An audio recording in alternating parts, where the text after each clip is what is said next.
अच्छा लगारी साहब, शुएब अख्तर साहब ने ट्वीट भी किया है और उन्होंने बाबर आजम को टैग करके ये ट्वीट किया है और कहा है कि गुड लक, आपने घबराना नहीं है। खान साहब ने जब कहा था आपने घबराना नहीं है तो पूरी कौम आज तक घबरा रही है। अभी आप कैसे देखते हैं इस ट्वीट को? नहीं खैर, वो तो शुएब और सीनियर हैं और उनका एक पूरा जनरेशन का फ़र्क है दोनों के दरमियान, लेकिन दो बड़े सीनियर बहुत बड़े मंझे हुए प्लेयर्स जो हैं वो साथ खड़े हैं, बाबर आजम के टीम के साथ हैं और वो टीम के स्क्वाड में शामिल हैं।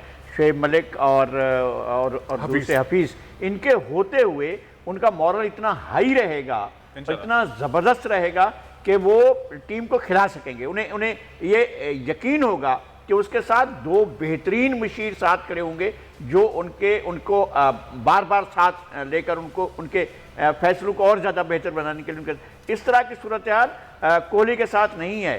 कोहली बहुत ज़्यादा प्रेशर में होंगे, इसलिए कि इंडिया का प्रेशर का मतलब है 1.25 अरब इंसानों का प्रेशर। वो इतना बड़ा प्रेशर ले नहीं सकते पाकिस्तान की और वो ज़्यादातर लोग जो हैं जितने क्रिकेट को देखते हैं और क्रिकेट को समझते हैं और क्रिकेट के लिए वो सोचते हैं, वो सारे लोग इस वक्त जो हैं वो उससे ज़्यादा तवक्कुआत लगाए हुए हैं। जो कुछ तवक्को की जा सकती है, तवक्को करनी चाहिए लोगों को, उससे ज़्यादा तवक्को कर रहे हैं। तो इसलिए वो बहुत ज़्यादा प्रेशर में है। एक तो सियासी प्रेशर उनके ऊपर बहुत ज़्यादा है, सोसाइटी का प्रेशर बहुत ज़्यादा है और साबिक प्लेयर्स का प्रेशर।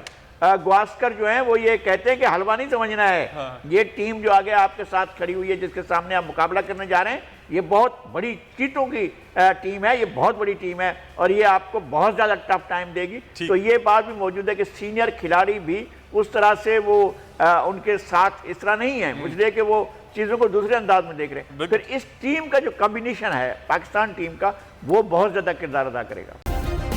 सब्सक्राइब करें और बेल दबाएं ताकि कोई खबर रह न जाए।